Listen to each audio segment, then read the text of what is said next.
mu Rwanda diocese ya Cyangugu ifite umwepiskopi mushya Musenyeri Edouard Sinayobye. Umuhango wo kumwimika wabereye muri stade ya Rusizi aho mugenzi wacu Themistocle Mutijima ari abikurikirana. Themistocle Mutijima, wiriweho w'umuhango ugezehe?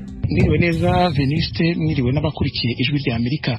Kugeza ubu nk'uko warumbajije aho umuhango ugeze, ngubu abepiskopi bose bitabiriwe uyu muhango barimo barakorera ikimenyetso ku mwepiskopi mushyashya ariwe Edouard Sinayobye uheruka kugenwa na Papa François ngo abe umwepiskopi wa diocese gatolika ya Cyangugu.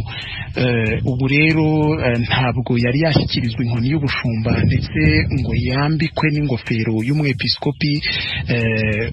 Nicyo nakwibutsa muri abo bepiskopi bitabiriye uyu muhango harimo Cardinal Antoine Kambanda, uyu akaba ari arikiepiskopi wa Kigali. Harimo kandi Philippe Rukamba wa diocese gatolika ya Butare, akaba ari nawe uyoboye uyu muhango.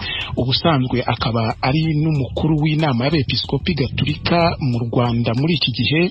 Harimo kandi Musenyeri Mbonyintege Simaragide wa diocese ya Kabgayi. Hari kandi Musenyeri Hakizimana Celestine wa diocese ya Gikongoro, ari nawe wari umaze igihe ayobora iyi diocese gatolika ya Cyangugu abifatanya no kuyobora diocese ya Gikongoro asanzwe abereye umushumba. Harimo kandi na Musenyeri Silveriani Nzakamwita wa diocese gatolika ya Byumba. Hakaba na Harorimana Vicente wa Ruhengeri wa diocese gatolika ya Ruhengeri. Mu bijyanye wenda n'ubuyobozi bwite bwa leta, ubuyobozi bwite bwa leta muri uyu muhango buhagariwe na Minisitiri w'ubutegetsi bw'igihugu ariwe Gatabazi Jean Marie Vianney, ndetse na Guverineri w'iyi ntara y'Uburengerazuba ari nayo diocese gatolika ya Cyangugu ibarizwamo ariwe Habitegeko François. Ibi birori bibaye mu gihe cyo kwirinda COVID-19, ingamba zubahirijwe zite? Kindi wenda muri ubu buryo bwo kwirinda icyorezo cya COVID-19, amaparuwasi agize iyi diocese ya Cyangugu yagenewe umubare muto cyane rwose w'abakirisitu basanzwe bagomba kwitabira uyu muhango, kuko buri paruwasi imwe yagenewe abakirisitu batarenze 10. Ni abantu 10 gusa kuri buri paruwasi, akaba ari bo bemerewe kuza kwitabira uyu muhango wo kwimika umwepiskopi mushya, ni ukuvuga Musenyeri Edouard Sinayobye. Twibutse muri make amateka y'iyo diocese ya Cyangugu. Iyi diocese gatolika ya Cyangugu nta mwepiskopi yari ifite, kuko yayoborwaga mu buryo bw'ubuyobozi na Musenyeri wa diocese gatolika ya Gikongoro ariwe Celestine Hakizimana wabifatanyaga no kuyobora diocese ye. Ubu rero kuva uyu munsi ikaba ibonye Musenyeri mushya ariwe Musenyeri Edouard Sinayobye. Themistocle Mutijima kuri stade ya Rusizi i Cyangugu ahabera umuhango wo kwimika umwepiskopi mushya wa diocese ya Cyangugu Musenyeri Edouard Sinayobye. Tukiri mu Rwanda kuri wa kane, urugereko rwihariye rw'urukiko rukuru ruburanisha ibyaha mpuzamahanga n'ibyambukiranya imipaka rwakomeje imirimo yo kuburanisha Paul Rusesabagina n'abandi bantu 20 bareganwa ibyaha bitandukanye birimo n'ibijyanye n'iterabwoba. Urubanza rwabaye Paul Rusesabagina atari mu rukiko, ariko humviswe undi mutangabuhamya umushinja. Inkuru irambuye Asumta Kaboyi. Umutangabuhamya wumviswe n'urukiko ni Habiyaremye Noel, wahoze ari umusirikare ufite ipeti rya Lieutenant Colonel mu ngabo za FAR, waje no kuba mu ngabo za FDLR. Habiyaremye Noel yavuze ko yamenyanye na Rusesabagina mu mwaka wa 2006 akamugezaho umugambi yari afite wo gutera u Rwanda, akamusaba inkunga. Habiyaremye Noel wari usanzwe uba mu mashyamba ya Kongo yabwiye urukiko ko yari yatangiye gukorana na Rusesabagina ibikorwa birimo gushakisha abarwanyi bazamufasha guteza umutekano muke mu Rwanda. Uyu mutangabuhamya yavuze ko yagiye amwohereza bohereza amafaranga mu bihe bitandukanye ayo yabonye yageraga ku $8,000 by'amadolari. Habiyaremye yabwiye urukiko ko bari batarageza ku mugambi wo kugura ibikoresho bya gisirikare usibye telefone ya satelite bari bagiye kugura mu gihugu cy'u Burundi kugira ngo bajye ibafasha mu itumanaho. Habiyaremye yavuze ko i Burundi yari kujyanayo na Colonel Mbiturende Tarsisi yari yarabwiye uyu mugambi ndetse yaranamaze kumuhuza na Rusesabagina baraganiriye. Habiyaremye Noel yabwiye urukiko ko Colonel Mbiturende Tarsisi yarasanzwe akorana na Madame Ingabire Victoire nawe warezwe gukora n'imitwe ishagwiri ku butegetsi bw'u Rwanda ndetse agahanirwa iki cyaha. Uyu mutangabuhamya yavuze ko Mbiturende yari yamubwiye ko afite gahunda yo kujya mu Burundi, amubwira ko afitanye gahunda na General Adolphe Nshimiyimana wari ukuriye iperereza. Ati nabibwiye Rusesabagina nsaba kuzajyana nawe i Burundi. Habiyaremye yabwiye urukiko ko Rusesabagina yahise aboherereza amafaranga y'urugendo ndetse nayo kuzagura telefoni za satelite zari kubafasha mu itumanaho, abasaba kuzayafatira i Burundi. Uyu mutangabuhamya yabwiye urukiko ko ubwo bajyaga mu Burundi gufata ayo mafaranga ndetse no kubonana na Adolphe, Habiyaremye na Mbiturende bafashwe n'ubuyobozi bw'u Burundi bahita babohereza mu Rwanda babanyujije ku Kanyaru. Habiyaremye Noel ndetse na mugenzi we Mbiturende Tarsisi bose bagaragaye mu rubanza ubushinjacyaha bwaregagamo umunyapolitiki Ingabire Victoire ibyaha byo gushaka guhirika ubutegetsi bw'u Rwanda. Habiyaremye yafungiwe icyo cyaha ndetse akatirwa imyaka 3 n'igice, ubu akaba yararangije ibihano bye. Urubanza ruracyakomeje, ubushinjacyaha busobanura ibikorwa bya Rusesabagina muri gahunda yo guhungabanya umutekano w'u Rwanda yifashishije fondasiyo yo gufasha yari yarashinze. Asumta Kaboyi, Ijwi ry'Amerika, i Kigali. Tukiri kuri dosiye y'ubucamanza mu Rwanda, tubabwire ko urukiko rukuru rwa gisirikare rufata kuri uyu wa kane icyemezo ku rubanza rw'itsinda ry'abantu 32. Iryo tsinda rirangajwe imbere na Major Habib Mudafiru wasezerewe mu ngabo z'u Rwanda. Benshi mu bagize iryo tsinda bafatiwe mu mashyamba yo muri Repubulika ya Demokarasi ya Kongo bavuga ko bari mu mutwe wa P5 batozwa igisirikare mu mugambi wo gushaka guhirika ubutegetsi buriho mu Rwanda. Ubushinjacyaha bwabasabiye gufungwa ubuzima bwabo bwose. Bamwe muri bo bemera ibikorwa bakoraga ko byari bihagarariwe na General Faustin Kayumba Nyamwasa wigeze kuba umugaba mukuru w'ingabo z'u Rwanda.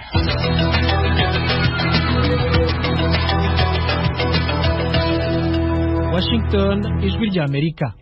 Mukomeje kumva radio Ijwi ry'Amerika ivugira Washington DC mu Kirundi no mu Kinyarwanda. Amaradiyo atatu yaramaze imyaka irenga 5 akorera mu Rwanda akoreshwa n'abanyamakuru b'abarundi bahungiye muri icyo gihugu yahagaritse ibiganiro byayo kuri uyu wa gatatu. Ayo ni Radio Inzamba, radio y'abanyagihugu RPA, ariyo Humura na radio na televiziyo Renaissance. Mugenzi wacu Diane Nini nahazwe yabajije Bob Rugurika, umuyobozi wa radio y'abanyagihugu RPA, impamvu y'iryo hagarikwa. Haraheze igihe leta y'u Burundi icyakubita n'amabuye isaba amakungu itotezwa ry'abamenyesha amakuru mu gutanga ibitaye mpuzamakungu, ahandi igasaba yuko abamenyesha amakuru bariko bakorera mu mahanga bahagarika akazi kavyo. Uno munsi rero twebwe nk'abaserukira ivyo bimenyeshamakuru biriko bihamwa na leta y'u Burundi twafata ingingo yo kuba turabangiriye mu mwanya tuzoba turiko turiga kuraba ko hazoboneka ubundi buryo. Ivyo rero n'ingingo itavuye kuri twebwe, ariko kandi nibaza ko yari ngombwa yuko twebwe uno munsi tuyifata ku nyungu z'ibibazo biriya kumbure uno munsi umuntu adashobora gushira hejuru. Muvuga ko ari ingingo itavuye kuri mwebwe mbwa byari ngombwa ko ifatwa yavuye kuri indi. Nakubwiye yuko abamenyesha amakuru b'ibyo bimenyesha amakuru benshi bakorera mu bihugu bitandukanye byo hanze, kubera ko iyo leta ibahama igenda ibakurikirana iyo bari, kandi nayo ugasanga hari igihe ifite ibyo isabwa. Twe rero twabonye ko twofata icyo bita indecision stage, ingingo itaba ivuye ku gushaka kwacu, ariko tuba tubona yuko yofatwa mu kuba turaraba n'ibintu bija canke inyungu z'abana bariya. Hari abavuga yuko ino ngingo ije ikurikira ico Uburundi coba carasavye u Rwanda yuko kugira imigenderanire yoroherane bashobore kuja mu biganiro bitandukanye n'ibindi, hoba harimwo ko basavye u Rwanda ko rutegerezwa guhagarika amaradiyo yose y'abarundi. Nta sano bifitaniye nayo, sivyo u Rwanda rwaba ruriko rurubahiriza. Jewe n'umunsi sinoja aho ngo mvugire leta y'u Burundi canke ngo mvugire leta y'u Rwanda ibiganiro bariko baragirana, ariko ico nokubwira nuko leta y'u Burundi ntaho itavuga yuko irazwe ishinga n'igikorwa c'abamenyeshamakuru batotejwe bagahungira hanze hanyuma bakabona kwiyungunganya bakabandanya bakora. Jewe nibutse ingene ubutegetsi bwa CNDD-FDD bwaturiye ibimenyeshamakuru vyacu bukangaza abamenyeshamakuru barenga 100, ariko mu bukabandanya. Sinibaza ko muri bino bihe abantu kw'isi bashobora kubura aho baza barakita ivyuma canke amakuru yabo. RPA ariyo Humura, Inzamba na Radio Television Renaissance vyugaye ku bushaka kwabo muri make canke vyugawe bivuye ku vy'u Rwanda ubwabasavye? Namaze kukubwira yuko twebwe twafata ingingo y'ukugara, ariko bitavuye ku gushaka kwabo. Ayo maradiyo yose mpejeje kudondagura akoreramwo abamenyesha makuru ngira ngo baharugwa muri za 80 canke barenga ngaho. Ikigiye gukurikira n'icahe? Tuzovugana n'abatandukanye vyega, haba abamenyesha makuru nyene bari mu mahanga, haba amashyirahamwe mpuzamakungu asanzwe afata mu bijanye n'ubwigenge bw'umwuga wo kumenyesha amakuru cyangwa agateka kazina muntu, eka mbere haba n'amaleta atandukanye. Nibaza ko ikibazo cy'ibimenyeshamakuru mu Burundi ni ikibazo uno munsi kimaze kurengera imbibe z'Uburundi, ni ikibazo nkoramutima, aho usanzwe ubizi yuko mbere no mu biganiro biriko biraba hagati y'ubumwe bwa Buraya na leta y'u Burundi kugira imigenderanire isubire kunaguka, kugira ubumwe bwa Buraya usubire gufata leta y'u Burundi mu bijyanye n'ivy'uburyo, harimwo ikibazo kureka abamenyeshamakuru bagakora mu bwigenge, harimo ikibazo cyo kugurura amaradiyo n'abamenyeshamakuru bariko barakurikirana ku karenganyo bakabareka bakidegenja. Rero ni umuntu yizera yuko ivyo bibazo bizotora ibice. Bobe Rugurika nka RPA ariyo Humura yoyo isanzwe ifise izindi mbuga ngurukana bumenyi zitandukanye atari ivyo mwacisha ko amajwi. Aha turavuga nka Twitter yanyu, turavuga urubuga rwanyu mwari musanzwe mukoresha muri mukiri mu gihugu c'u Burundi, dukeka ko mufise n'abandi bamenyesha makuru bandi batandukanye batari ku butaka bw'u Rwanda. Nago nyene ubwo rubuga yaba Twitter yaba urubuga rwa web birahagaze kubandanya bikora?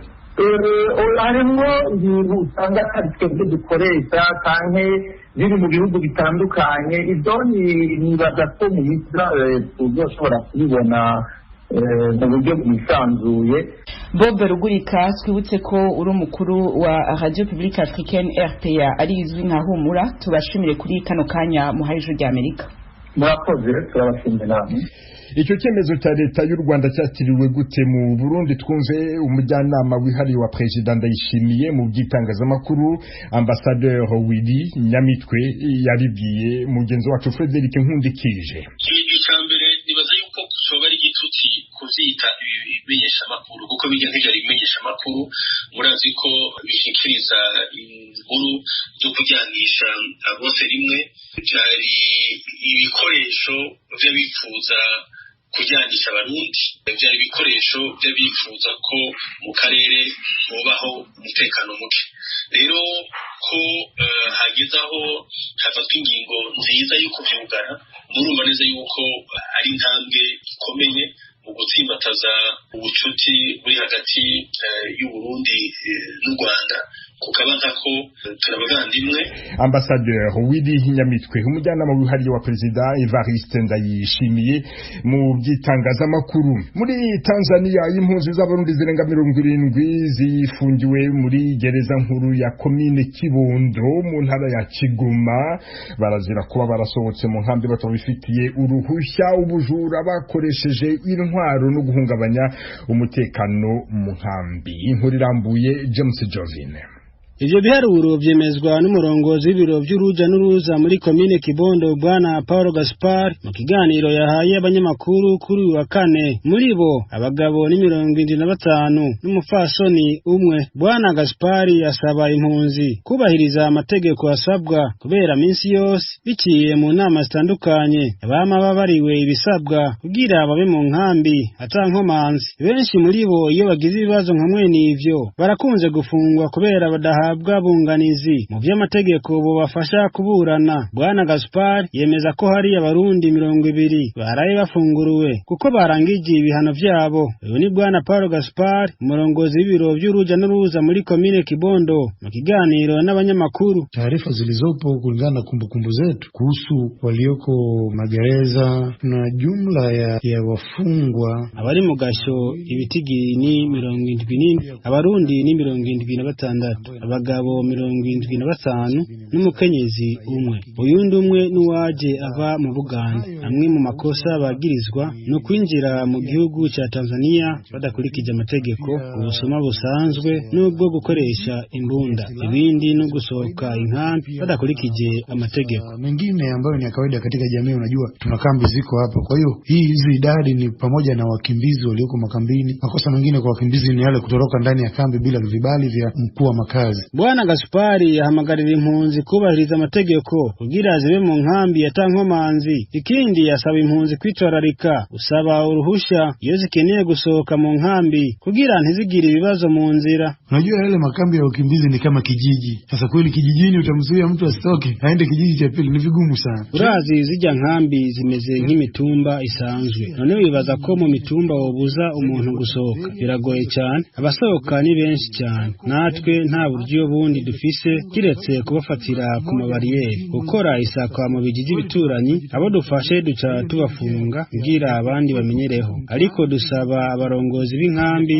kumenyesha abarundi yuko gusohoka inkambi ariko murazi neza yuko hari amategeko y'impunzi zisabwa gukurikira neza kubera buri gihugu gifise amategeko yacu n'abene gihugu ntibaba mu gihugu cyabo badakurikije amategeko. Kama Tanzania kuna mipaka kwenye swala zima la ukimbizi na kuna sheria ya wakimbizi inayoongoza wakimbizi kukaa mle. Mtu hawezi kuwa anajifanyia mambo yake tu kama yuko kwao Burundi no. Muri ivyo biro vy'uruja n'uruza twahasanze abarundi 6 bafashwe kubera gusohoka inkambi badakurikiye amategeko. Bariko barategurwa kujanwa kuri sentare. Mu kiganiro n'ijwi rya Amerika bavuga yuko igituma basohoka inkambi ari kuja gushaka ubuzima no gutemberera inshuti zabo mu yandi makambi. Nkambi narayitorotse mu kuvuga twebwe ukuntu dukora mu nkambi kubera usanga kunjya badupokereza nta mahera turonka yo kwisaidia nk'ubuje mfise umugore afise imbanyi nabuza amahera kumugurira igitenge kubera nabonye umugenzi ambwira ngo hari umugabo afise ikazi hegereye inkambi nyene nari ngiye nyene guca amahera nakora 2 ku munsi.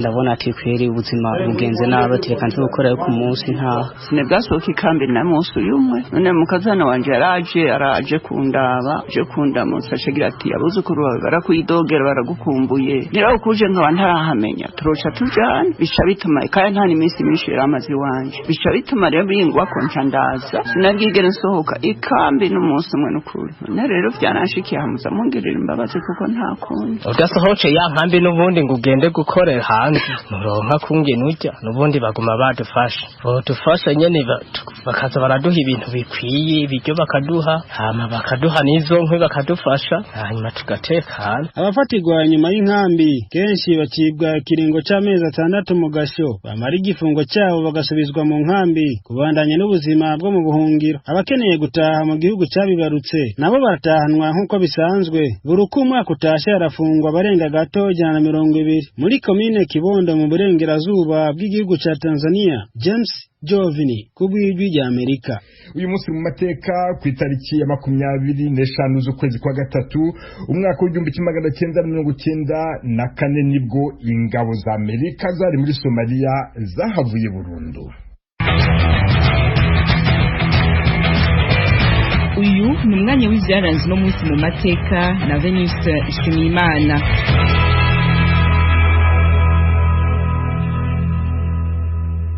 Intambara yabereye muri Somalia kuva mu mwaka w'1980 kugeza muri 90 yaguyemo abantu barenga ibihumbi 300 n'abandi bagera ku miliyoni 1 n'igice bavanwa mu byabo. Muri make iyo ntambara yateje inzara yoguje Somalia yose.